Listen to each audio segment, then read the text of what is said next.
Voilà, pour ce script, il nous reste une dernière chose à faire, c'est retourner tout. Donc toujours en ayant l'enregistrement qui fonctionne, vous allez dans Image, rotation de l'image, 180 degrés.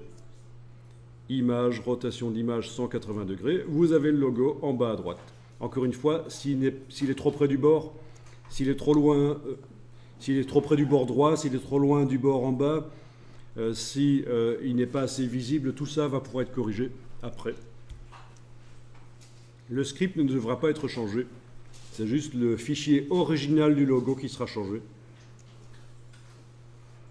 Vous arrêtez l'enregistrement du script une fois que vous avez retourné le document. On clique sur le petit carré donc. Et voilà, est-ce que vous avez un script qui ressemble à ça? Alors si je déploie tout, vous devriez avoir un script qui ressemble exactement à ça. On retourne le document, on lui met une taille de 10 cm, on définit une sélection de 2 cm, et ça commence, le coin supérieur gauche de la sélection est à l'origine 0,0. C'est ça que ça veut dire ici. On importe le logo. Voilà le chemin vers le logo.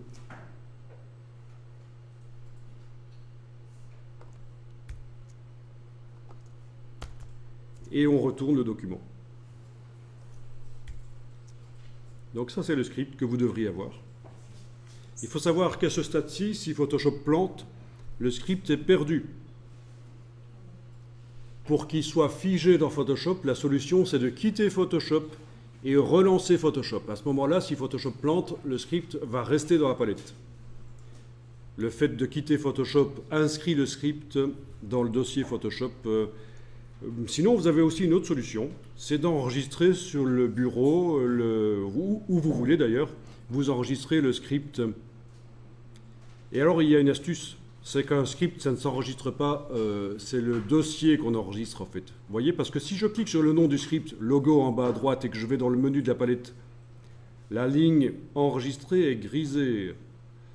Ben oui, parce qu'en fait, c'est un dossier de script qu'on enregistre. Donc, je clique sur le nom du dossier, je vais jusque la ligne enregistrer des actions dans le menu de la palette des scripts, et voilà, et j'enregistre où je veux.